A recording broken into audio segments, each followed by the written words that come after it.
There is a kingdom where Hey guys, Justin Hayes here. I'm here to discuss with you the lesson for October the 13th, Sunday, October the 13th, which is going to be over Mark chapter 10, verses 35 through 45. So if you got your lesson overview, you can go ahead and take that out. We'll be walking through that together today. Go ahead and pull it out and plan on spending about 15 or 20 minutes with me. It'll be great. I apologize for my sniffling and my slightly more manly than normal voice. I've been a little under the weather, but if you'll put up with me, then I'll do my best to not make it a big deal. So if you will, go ahead and pull out that lesson overview and we're going to walk through it. You see your primary teaching point there is this: Jesus lived a life that was characterized by sacrifice and service. And if we want to be great in the kingdom of God, then our lives should imitate His. We have to live lives that show both sacrifice and service. If we want to be like Christ, then we need to do what He did. It just makes sense. This is jumping off of the passage that Brett will be using in the worship gathering, where Jesus washes the disciples' feet. So these two go very much in tandem together. And you'll see over there a teaching tip that says that leadership is often viewed in many different ways, but according to Jesus, true leadership that is considered great in the kingdom is defined by service. The problem is that in modern church culture, we've kind of elevated and venerated service to be a big deal, and we get patted on the back for it pretty frequently in church. So because of that, it's become a slippery slope. I mean, you guys are obviously willing to serve because you're teaching or leading a small group, so I commend you for that. But I want you to spend a little while this week asking God to really search your heart and to make sure that you're serving for the right reason, not for that veneration, not for that notoriety that comes with service in the church, but rather for the simple fact that you want to make your church the best that it can be, and you want to serve your Lord. So spend some time doing that. You'll see actually the teaching tip on the next page, on page 2, there next to the introduction, is it has some questions for you to ask that lead in from Brett's teaching that day. So there's some good questions on here. The one that we typically lead in with, what made an impression on you today? What did you take away from the sermon? But those next two questions: have you ever thought about what Jesus and Judas were thinking during the moment that Jesus was washing his feet? I mean, that's a pretty big moment there, to know that Jesus is washing the feet of the guy that's going to betray him. Y'all could talk about that for a minute. And then the next question: are there specific kind of people that you find it almost impossible to serve? We definitely have that going on in our lives. We like to think that we're servants, but ultimately we have our own prejudices, we have our own faults. So you can spend some moments talking about that this morning. All right, on your introduction, you see that you're going to be approaching this from the standpoint of imitation is the sincerest form of flattery. That's the statement that you're going to be bringing into your introduction. You've heard this, and it's true. I mean, when somebody imitates you, they are flattering you because they're saying that they want to be like you. Or if you're imitating somebody else, you're saying, I want to be like that person. So you're going to use that as a springboard into the fact that we imitate those people that we think are great. And you ask the question, who's the first person that comes to mind when you hear the word great? I mean, some of the older ones might think of the great one, right? Wayne Gretzky. They might think of another sports star like Michael Jordan or something like that. Some of the younger groups, and you might have a pop star or something like that. But just let them talk about who they think is great, and then ask the question, why? What makes them great? What is it that makes them come to the forefront of your mind when you ask who this great person is? So after talking about that for a second, you can reiterate that imitation really is the sincerest form of flattery. But in the Christian life, in the Christian world, the fact is that imitation is also the sincerest form of obedience. We show our obedience by imitating Christ. We imitate Him, and that is obedience. And you'll see a verse there that's going to be coming up a couple of different times in this lesson. It's from 1 John chapter 2, verse 6. And I would really encourage you to memorize this, because it's one of those verses that will change your life. It really will help you throughout your day, every single day of your life. And it simply says, whoever claims to live in Him should walk as Jesus did. Very simple. It's a great reminder. If you claim to be in Jesus, your life should look like Jesus. So you're going to start with that, and you'll say that is a tall order. To live like Christ is a big commandment, but it's one that nonetheless is important. So if we're going to bear the name of Christ, we should live like Christ, and in order to live like Christ, we have to know how he lived. So this morning we're going to look at a passage where he shows a pretty strong aspect of his character, and he shows that much of his life was characterized by humble service. So that's your intro, and from there we're going to be diving into Mark chapter 10. So you can go ahead and turn to page 4 if you would, and you will see there the teaching the text page. So have your people turn to Mark chapter 10, and we'll dive right into this. You see the teaching tip over there about the service being the slippery slope. This is something that not only I want you to think about, but maybe you could work this into your lesson and have your people discuss, how is it that we can be a people that elevates service so much? How can we avoid the allure of that notoriety? How can we avoid being servants for the sake of being pat on the back? So that's a good teaching point that you might be able to work somewhere into this message, into this lesson. So, but have your people turn to Mark chapter 10, and you see some background. I mean, this passage comes right after Jesus said he's going to die. 3 different times in Mark, he points out, I'm about to go to the cross, I'm going to be betrayed, I'm going to be handed over, I'm going to be crucified, and I'm going to die. And he tells his disciples this. They don't get it. Every single time it shows right after he makes this statement that one of them steps up and does something completely boneheaded. And in this particular case, this one really takes the cake. So you can show that background that, Jesus is saying, I'm about to go to the cross, I'm about to die. But in saying that, the disciples hear only what they want to hear. So you can have somebody in your group read Mark chapter 10, verses 35 through 45. And at that point, you will want to point out just how boneheaded the disciples are. I mean, Jesus said, I'm going to die, and all that James and John heard was, I'm going to rise, and I'm going to be glorified. And in hearing that, they said, you know what? We want to be glorified with you. So when you get to your place of glory, can we sit in the seats of prominence? Can we sit on your right and your left? And they only heard what they wanted to hear. Jesus made a huge revelation statement to them, and all they heard was, wait, here's an opportunity for us to buttress our position, and they wanted to be great. So here Jesus told them all about his self-denial, and all they could think about was their own self-promotion. We fall into this very same trap in our own lives today. We get so caught up in our own self-promotion that our desire to be great causes us to neglect our willingness to promote God in his kingdom. And that's what we're going to really be focusing on this morning. So this morning you're going to be talking about 2 different aspects of greatness. Greatness according to the world, and greatness according to Jesus in his kingdom. So if you look at page 5, you see greatness according to the world. You can ask the question there, how does the average man on the street think about greatness? What do you think he would use to describe or define greatness? And from there you launch into what Jesus has to say about the people of the world and how they define greatness. He said, they lord it over them.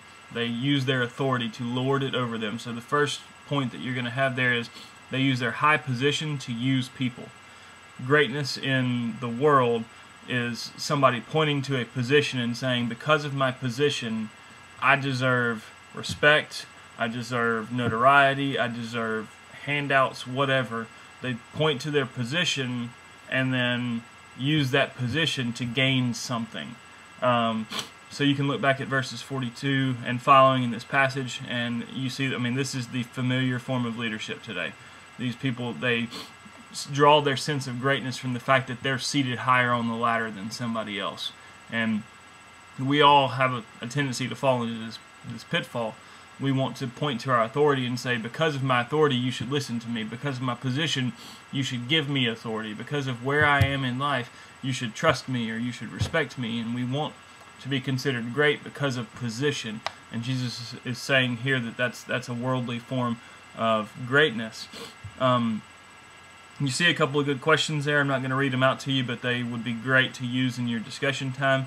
But as you move on, you see that greatness, according to the world, is not only characterized by people wanting to use their high position to use people, but greatness according to the world is also characterized by people wanting to be regarded as important, not just to be able to use people and gain something, but they want to have other people look at them and say, I respect that person. I understand that they're great. I think that they're amazing. Whatever. They want to be regarded as a big deal. So you can look back at Jesus' words. He picks his words very carefully, and he says that these people that are regarded as the rulers of the Gentiles. That word regarded is a pretty good indicator of what Jesus what Jesus thought about these people. He knew that they were looking to be regarded as important, and that's often what we try to do. We like to be noticed. We like to be pointed out and seen as a big deal. And according to Jesus, that's worldly. That is worldly greatness, and is not what we are to be seeking after. There's a question there that I really want you to focus on. It says, think back. This is on the top of page 6. Think back to a time when you did something for someone and didn't get recognized for it, or thanked in a way that you thought you should have. How did you respond to that? When you didn't get noticed, when you didn't get regarded as important or regarded as helpful or useful in some way, how did that make you feel? According to Jesus, he's pointing out to his disciples that when they take those feelings and they struggle with those feelings, and they are ultimately fighting for a sense of rank or a sense of precedence over each other, ultimately what they're doing is they're imitating the wrong people. They're imitating the rulers of the world that they have come to despise. They're imitating the ones that they don't want to be like. And for Jesus, I mean, his point is, if imitation is the sincerest form of flattery, they're flattering the wrong people. They're flattering the rulers of the world, and that's not greatness. That's greatness in the eyes of the world. So he lays out for them a second form of greatness, and that's greatness according to Jesus, greatness in the kingdom. He makes clear to his disciples that greatness in the kingdom is different than greatness in the eyes of the world. And you see the same parallel 2 points here. He says, instead of them leveraging their high position as in the world, people in the kingdom, they leverage their power as a chance to do good for others.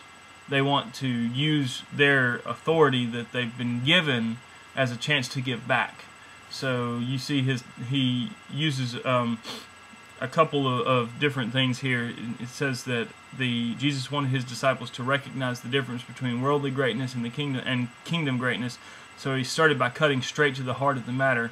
If worldly people desired to have a high position over others in order to be recognized and known, Jesus told his disciples that kingdom greatness was the exact opposite. In order to be great in the kingdom, it's a race to the bottom of the ladder. It's all about putting yourself in a position that is lower than others, intentionally lowering yourself, intentionally humbling yourself in order to lift others up. You put yourself in the low position so that you can leverage your position to help others. And that's the big difference. Instead of putting yourself in a position and saying, you guys, because I'm up here, you should do what I tell you to, you put yourself in a low position and say, here, let me help you do what I know you need to do. There's a big difference between that. And the truth of the matter is that Jesus not only commands us to do this, but he illustrates it for us. He shows us through his own life what this is like. I mean, because he has the highest position of all. He is God himself. And yet he lowers himself, he humbles himself, and he becomes man so that he can lift us up to a place where we are greater than what we could be on our own. It's the greatest example for us. Jesus had huge leverage, and he used that leverage for our own benefit. You see the second point there on page 7 is that as opposed to the worldly leaders who want to be regarded as important, the kingdom leaders, kingdom greatness, means that people are okay with being considered unimportant. They're okay with that. There are 2 different Greek words that Jesus uses to describe those that are great in the kingdom. The first one is diakonos. It's the word that we get our modern day word deacon from. It's very simply just means, in general, a servant. So anyone who serves in any capacity, whether they're paid or not paid, is just a servant, someone who is willing to serve. That's why we call deacons deacons, because they are supposed to be recognized as the lead servants of our churches, and in doing so, we're saying that these people are the ones who don't aspire to a position, but they serve willingly and they serve faithfully. So we give them this position of being called a deacon. And the second word that he uses is a little bit stronger, a little bit more pointed. It's the word doulos. This word means literally slave.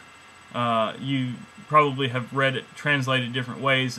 Slave, bond slave, or bond servant. It all means the same thing. And this is the word that both Paul and James use when they're describing themselves in the introduction of some of their letters.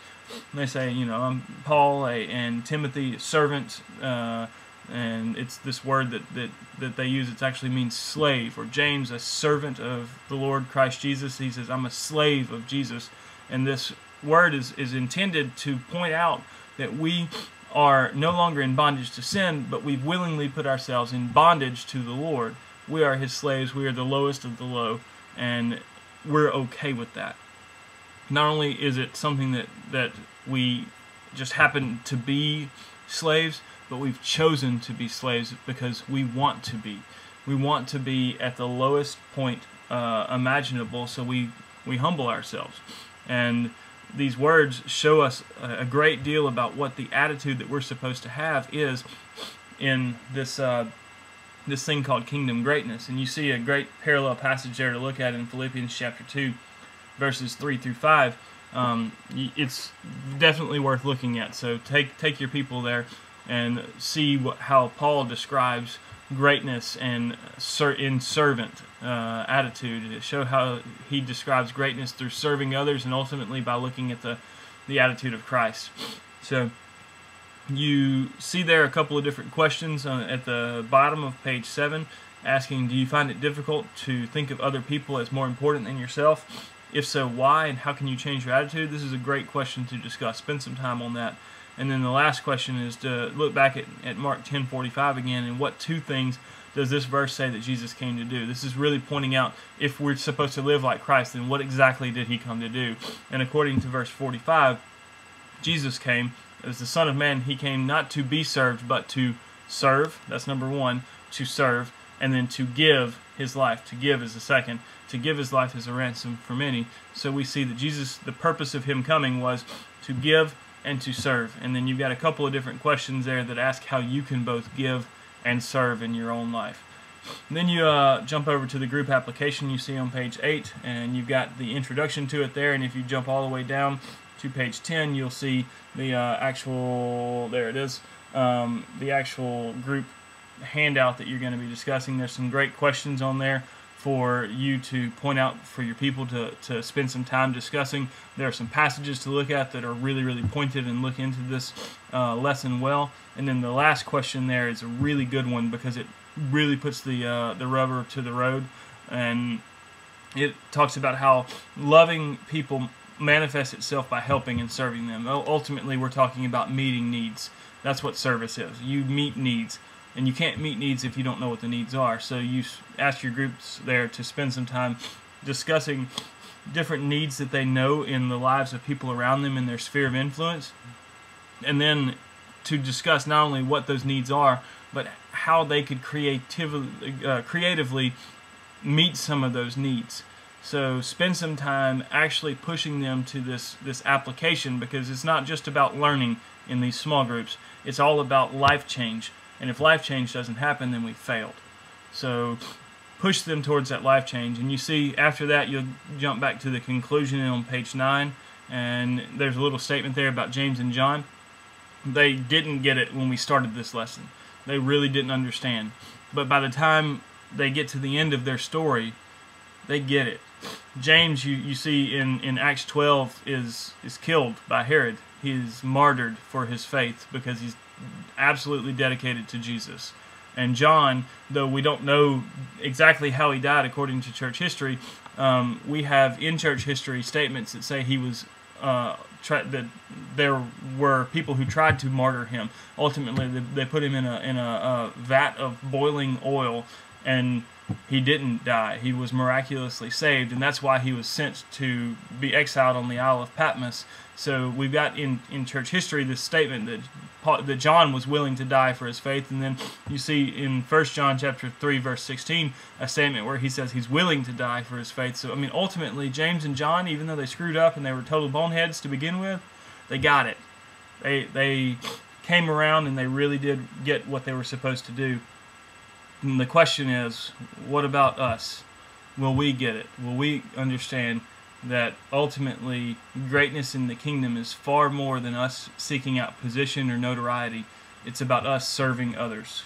So we want to bring that point back home, and then we say that our main goal is to imitate Christ. And you come back to that 1 John chapter 2 verse 6, that if we claim to live in Him, we should walk as Jesus did.